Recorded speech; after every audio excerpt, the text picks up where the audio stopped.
One day, my husband approached me and inquired, "Hey, how much money do we have in that safe?"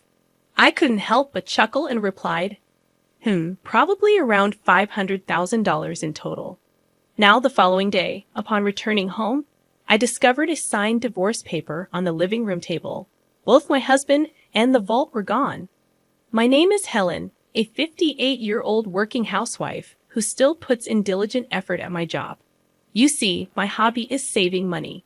Ever since my childhood, my mother opened a savings account for me, teaching me that depositing money in the bank would make the numbers in my passbook grow. I found it incredibly enjoyable to witness this growth. Starting with just $1, I would deposit a little bit at a time, relishing the experience of watching it accumulate. As my savings grew over the years, earning a few cents in interest annually became a delightful surprise to my younger self. With a fondness for money and understanding how it works, I pursued a career as a financial planner, offering advice on asset management. One day, a college friend approached me concerned about an old childhood friend who was in serious trouble due to debt.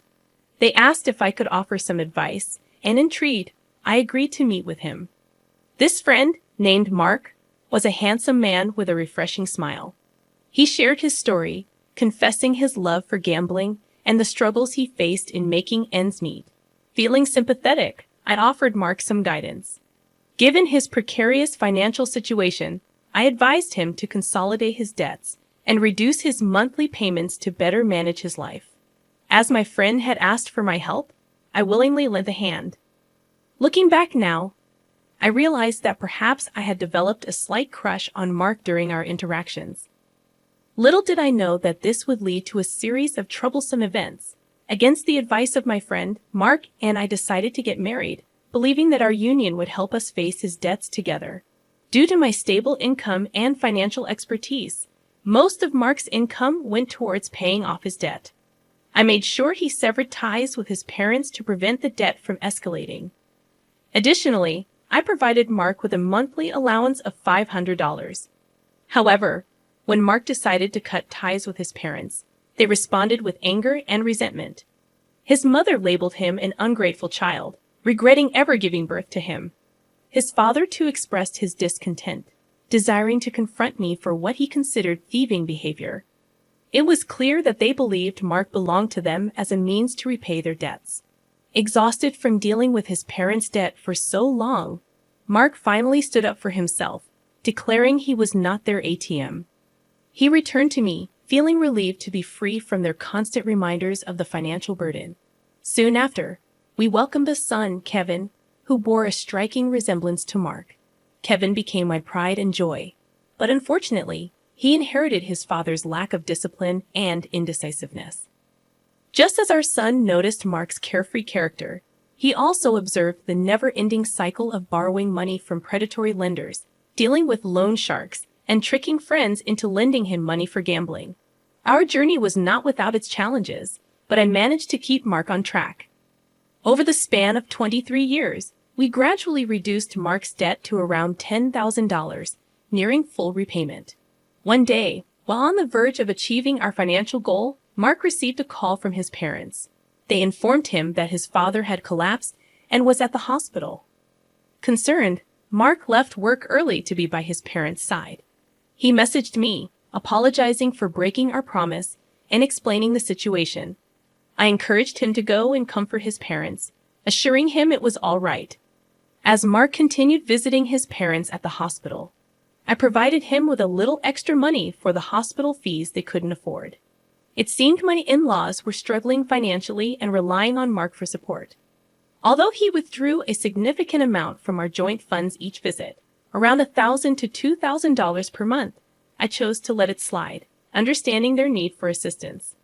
A year had passed since my father-in-law's collapse, and both my in-laws had aged significantly. They sought someone to lean on, and I suppose they found comfort in Mark's presence. Meanwhile, I continued my hobby of saving money. One day, I retrieved my bank book from the vault and smiled.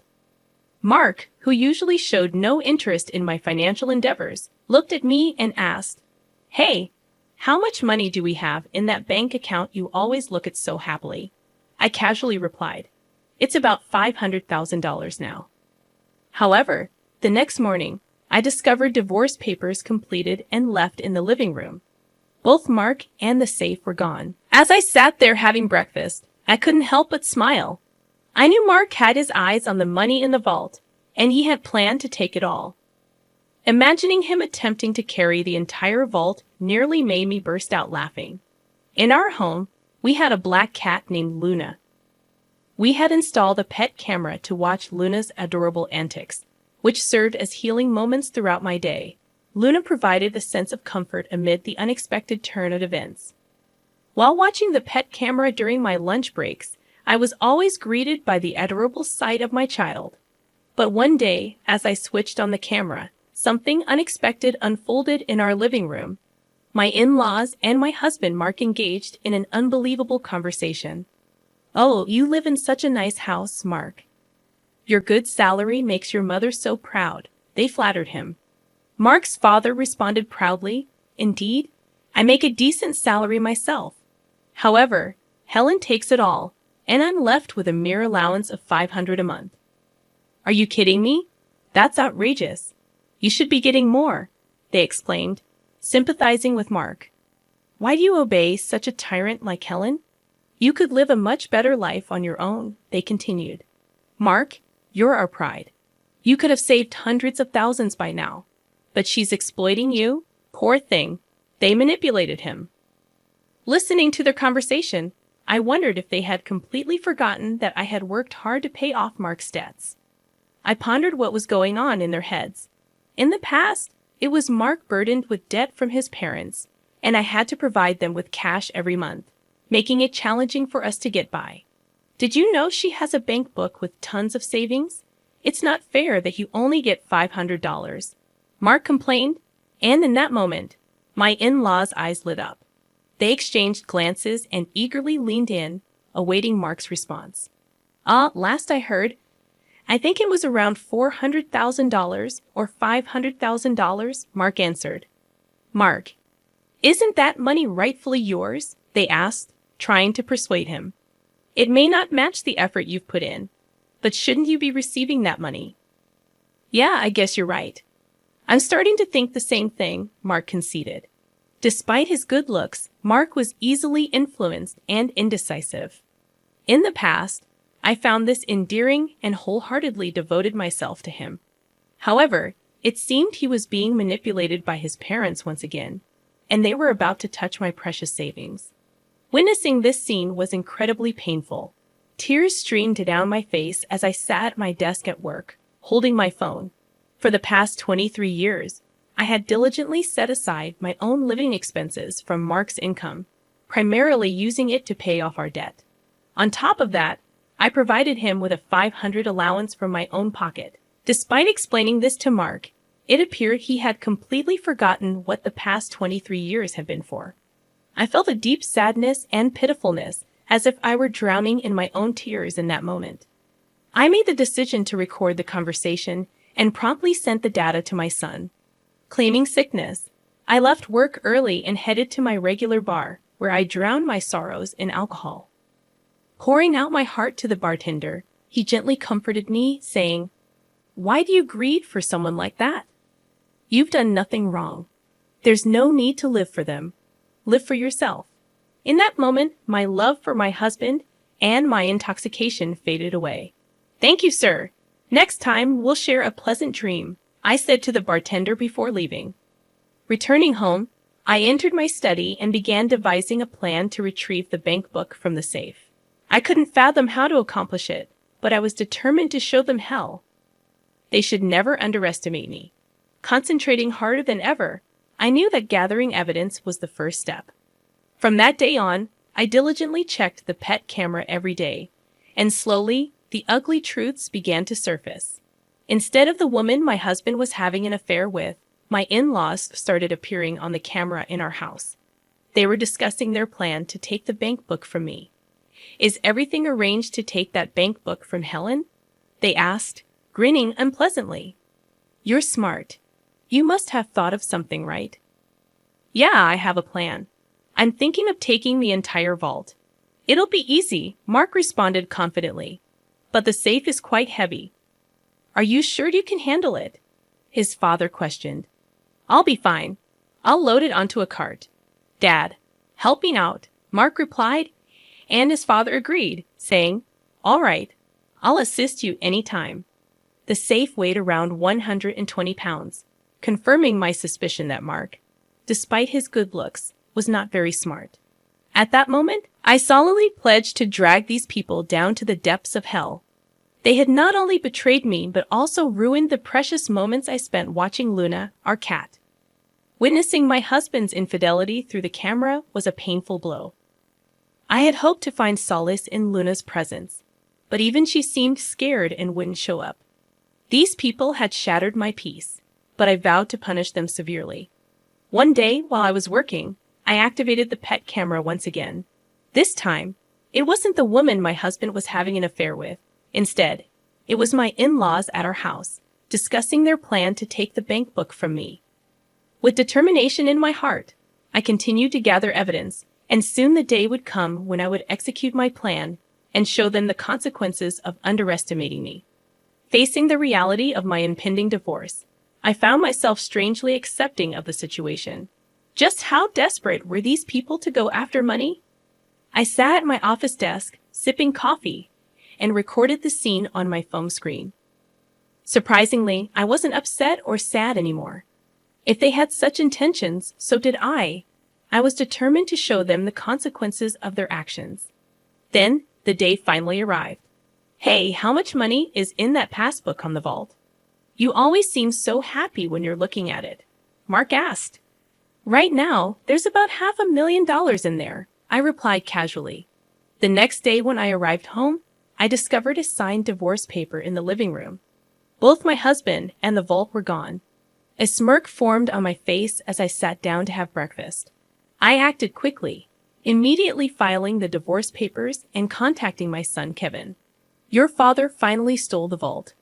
Can't believe he managed to carry it. It's so heavy, I told him. Kevin responded, Mom, I think it's about time you end things with Dad. By the way, did he take everything in the vault too? No, actually, I moved all the money to online banking. The passbook is essentially worthless now. The most valuable thing might have been the safe itself since it was so heavy. Oh, by the way, I've already filed the divorce papers. Now I'm thinking about filing a police report. What do you think? I explained to Kevin, who agreed and suggested that I should file a police report and hire a lawyer. Right, a lawyer. I already have a private investigator on it, but I hadn't thought about a lawyer. Thanks, I replied to Kevin. He seemed exasperated. Following Kevin's suggestion, I reached out to a lawyer through my private investigative contact. I handed over the recording from my pet camera to both the police and the lawyer, and then I waited. After a while, I received a call from my ex-husband, sounding quite frantic. What the hell? The passbook is empty. What happened to the $500,000? You tricked me. That was my money. Where is it? Tell me now, or I'm going back to the house and abandoning your cat Luna, he threatened. You just committed theft, and now you're threatening me. From now on, communicate through my lawyer, I calmly responded and blocked his number. I reported the incident to the police and sent the recording to my lawyer. It was a relief to finally take action. This was exactly what I had wanted to do. A short while later, I received a call from the police. We have caught the thief. However, the vault was damaged. It appears he forced it open, and the things inside were burned. They informed me. My ex-husband and his parents learned that the passbook balance was zero, and they set the contents of the vault on fire. Although it was his first offense, my ex-husband spent a few days in custody. Discoveries continued as my ex-husband broke into the house he used to live in after his release. However, I had already filed for a divorce and obtained a restraining order. When he started causing a scene, I called the police, and within 10 minutes, they took him away again. I contacted my lawyer, explained what happened, and had him start the process of getting a restraining order. Furthermore, I asked the lawyer to sue for emotional distress due to his infidelity.